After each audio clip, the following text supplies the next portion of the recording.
Welcome back to Mind Over Masculinity, the show where we challenge the pressure to just push through and replace it with something healthier, more grounded, and more honest.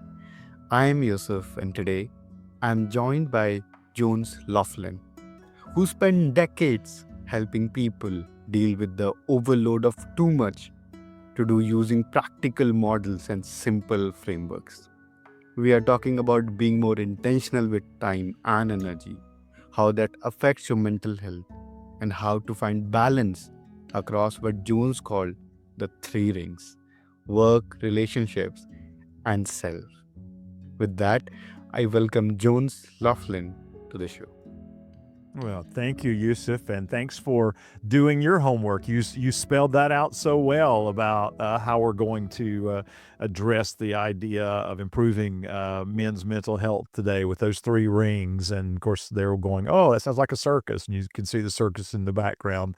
For any of those, you might see a picture, and Yusuf can see that. So, yeah, delighted to be here today. Perfect. So let's just get into it. Mhm. Jones, before we get into the frameworks, I'm curious, what's a moment you see all the time where someone realizes, yeah, I'm not busy, I'm just out of balance? In my keynote presentations and even in some of my coaching sessions, Yusuf, I'll ask the question, in your drive to get it all done, what's not getting done or not getting done well? And it is fascinating how participants will look at me and go, I hadn't thought about it that way before, because we live and work with the mindset that we can get everything done. And we don't like to be challenged that we're not getting everything done. And so that question alone has huge impact on people to start thinking about, yeah, what is not happening in my work or my life that's important? And then we begin building out from there to figure out what those things are and how they can get to those other things. Hmm. You talk about the three rings of work, Mhm. three rings that are work, relationship, and self. What does imbalance actually look like in real life when one ring is dominating, etc., etc.? Sure. Um, well, just so that your listeners get the full picture, when we say the three rings, our solution, I say our because I wrote a book called Juggling Elephants with Todd Music. He's my co-author. And in that book, we talk about managing your work and life like a circus. And the average circus has three rings. And so we take that to mean, as you said, work, self, and relationships. And so when people begin looking at their life from with that lens, they can start seeing, okay, if my life's a circus, I've got some great acts or activities going on in that ring, Hmm. and I've got some going on in that ring, but I don't have a lot going on in that ring. And going back to my example of presenting to a group, when I say of your three rings, work, self, or relationships, which one do you find that you neglect most often? There's this amazing response from the room that goes, self. Because that's the one that we neglect. And as you know, Yusuf, that's the one that is most important in maintaining good mental health. So that helps the someone go, oh yeah, I need to make some changes. True. I want to challenge this in a useful way. A lot of guys will say, I'm doing it for my family, while their family experiences them as absent. What's a practical way to tell the difference between providing and avoiding? Yeah, yeah, great question, Yusuf. My first thought is if I was talking to someone who asked me that question like you did, I'd say, What do you recognize your family most needs from you right now?" And of course, for a lot of men, that would be, well, they need me to provide. Okay. Now, I want you to go home tonight, and I want you to ask your family, what do you most need from me right now? And then let me know, do the answers match? And they're probably not going to match because the family's going to say, we need you to be present. We just need you to be here. We need you to be helpful. And so once someone asks that question to themselves, they can go, okay, what needs to change so I can have a little more balance? I can still provide, but how can I be more present? And a lot of times you don't have to figure it out. You can ask your family. Well, you say you want me to be more present. What would that look like? Or what does that mean? Well, you know, don't be on your phone at dinner or in the evenings when we're hanging, if you've got children, let's just hang out with the kids for a couple hours instead of kind of getting on our phones or doing something else. Let's just kind of make a couple hours where we're just with them. I think those are some solutions, but I think it starts with really putting yourself in your family situation. What do they most need from you? And letting them give you the answer instead of you thinking you know the answer. A lot of men are taught that being slammed is a badge of honor. So I'm Mhm. curious, what's the biggest misconception people have about time management when the real issue is their mental health? Yeah, yeah. Um, because it's not about time management, as you said, it's about choice management. It's about schedule management. That's really what we need to be looking at is because we're all given the same amount of time each day. It's the choices we're making to do that. And so for a man who's choosing to be slammed, to have a full schedule, Yeah. I think it's really important to say, is that getting you the outcome you want? Is that meeting the goals that you have for yourself and your family and your personal wellness? Yeah, you're busy. We could switch over to one of my other books now. We talk about you could be busy but not focused. Busy means activity. Yeah, your calendar's full. Focused means your activities are leading to the outcomes you want. And when I'm talking to someone, whether it be man or woman, and I say, "Was your goal to be burned out and exhausted and absent from your family?" They go, "No, no." I'm like, "Well, that sounds like where you're at." And then that helps them to go, "Yeah, some things need to change about my schedule so that I am more in alignment with what I really want." And Yusuf, I just gotta add this. I think that's why podcasts like yours are so important because they help men and women, but especially men, to stop. Because as you said, men just want to keep going. They want to keep doing. That's what we're supposed to do as men. Um, we're not encouraged to stop and reflect and to think about, well, what's really important. And in those moments, like we're having a conversation today and other podcast segments that you have, I think that's really important to help men to get clarity about what's most important in their lives. Thank you so much, sir. And what I could get from your answer is that it's not about squeezing more in, it's about stopping that autopilot that quietly is draining you. Yes, and I gotta stop you there. Great phrase. It's about stopping the autopilot. Yes, it's about making of the course you gotta stop to make a course correction. You can't just let's say, "Okay, well, things are gonna get better." One of the phrases that a lot of people use with me, or they say, "Well, I'll have more time in the future." And I'll say, "You probably said that 3 months ago, right?"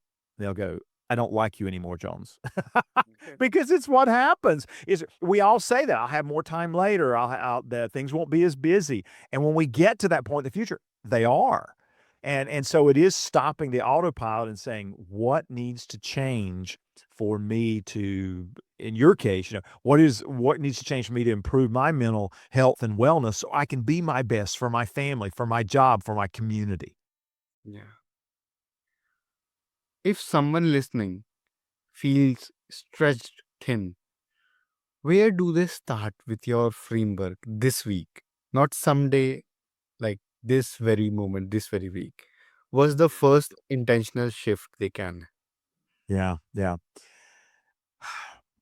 My suggestion is that they get out a piece of paper, they take a pen, and they draw the 3 rings out, and they label them work, relationships, and self. And then I think they ask themselves some questions like, of these 3 rings, which one feels the heaviest? Which one do I feel most overloaded with right now? And of course, they might look at me and go, all 3. I'm like, I'm sorry, you got to pick one. But pick one. And let's say for some of your listeners, it's not work. Maybe it's relationships. Maybe they're a dad with several young children, and they just feel like, oh gosh, I just feel so overloaded as a parent right now. Then the question is, how could you reduce that load? What's something you could do to help reduce the strain in that one area? We're not worried about the self and the work ring right now. Let's just focus on how could you reduce the strain as a dad? And maybe it's, involving family members and helping to look after those children so you can have a few more minutes with your wife each week. Maybe it's coming up with a schedule for your family so that you can say to your family, hey, when I get home, I need 15 minutes for myself. And then I'm all yours, family. But I think it starts by, when you're spread too thin, it starts by choosing where do you feel most overloaded, and then just making some small changes, not trying to make big ones, but make small ones. And when you see the success, that'll kind of give you the momentum to make other changes. True. And what's one boundary or decision you have seen that make the biggest difference for mental health, even if Mm. it's uncomfortable at first? This one's gonna sound a little bit strange, but it's one that I was introduced to back during COVID, and it's called quarantining your worry. Um, and the idea is this: if I'm worried about something, whether it's my family's well-being or my job, or it's real easy to start worrying about that, and then you just carry it around with you all day like a weight. It's a pressure. It weighs on your mental wellness because it's just always there. It's in front of you mentally. You just feel yourself carrying it, and so you're not as fully present at work. You're not being the dad or the spouse you need to be because you're just always carrying it. And the idea of quarantining your worry is, when you start worrying about something, is to decide when you're going to worry about that. In other words, you actually put it in a place that you're actually going to worry about it in that moment. Example from my world. When I start worrying about something that I can't do anything about in the moment, then I will kind of make a note or I'll put it in my phone. And then when I'm exercising the next morning, either on my elliptical or bike or something, then I'll sometimes will pull up my worry list, because while I'm working out, I can kind of think about those things. I can work through those things. And the beauty of quarantining your worry is that it takes it out of the moment. It calms your mind down, because your mind goes, okay, you have a plan to address this.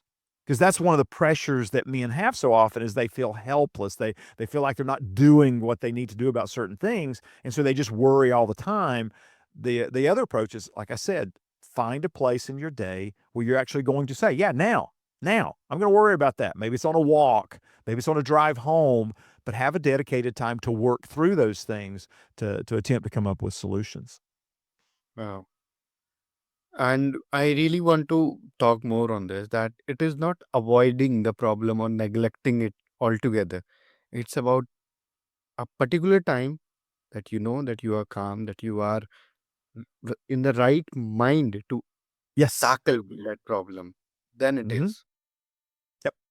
Well said. Absolutely. Yeah, it's choosing that time when it'd be better for you, and you'll have a more clarity to work through that challenge. Yeah. Hmm, true. And for the listeners who are burned out right now, and feels like they are falling in all the three rings, what's one small decision they can make in the next 24 hours that would genuinely support their mental health? Mm. Without question, and this is what I do, take a walk outside. Go get into nature. Whether it's in a park or whether it's just a wooded area, I mean, I don't care whether you're in the most crowded city or wherever it is, but go find some natural beauty. Go walk through um, uh, the plant section at a grocery store or something, but just go find something that has order to it. And for me, that's nature, is just getting out in nature, getting away from people, and just being able to think and look and reflect. Because as you said earlier, so often our solution is just to keep going, but I think the reality is to step away. In our book, Juggling Elephants, we call it taking an intermission, just like the circus would. The circus doesn't keep going. It stops, strategically stops to see how people are doing and to check in with the performers and to plan for the next half. And I think if you're feeling overloaded, the thought is, I need to keep working, work harder, another Red Bull, another cup of coffee. I think the reality is get out in nature, take a walk, and not a run. Well, maybe if you like to run, that's great. But just take a walk, Hmm. do some deep breathing, and see what clarity comes to you about how you could begin making some of those changes to improve your mental health. Jones, for people who want to go deeper with this, where should they find you and your work? Well, thank you, Yusuf. Of course, my website that I know you'll have in the show notes is jonesloflin.com. The book that I mentioned today is Juggling Elephants. It's available, audiobook, the formats. You can certainly find that online. Just type in Juggling Elephants book. Another place I'd love for your listeners to connect with me is on LinkedIn. I consistently provide tips and ideas on LinkedIn, and I love hearing from those who are connected with me about their challenges and struggles, because it helps me to learn and grow as I help them work through those. So any of those places would be opportunities for us to connect in some way for the future. Perfect. And we'll make sure to link these links in the show notes. Jones, is there any last message that you want to leave us with? I'm going to leave you with a quote by one of an amazing speaker from the 1980s and 90s, before some of your listeners were even born. But he had a quote that I think is really important about this whole idea of men's mental health, and taking that step of progress in improving it. And he said, "Go as far as you can see by faith, and when you get there, you can see farther." I think all of us have a next step we can take in improving our mental health or our mental wellness. And it's not about figuring it all out. It's about taking that first step, having the faith in yourself and the people you're going to be interacting with. Sometimes it's just saying, I'm just really feeling stressed lately. And for men, sometimes that's a big deal, just to say that.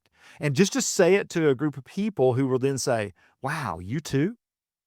And so just take that first step, then see what information, see what people show up, see what ideas show up, and then there'll be another step ready for you to take. Don't try to figure it all out. Just take that first step in faith and see what you can learn, then take the second one. If this episode hit you, here's a simple challenge.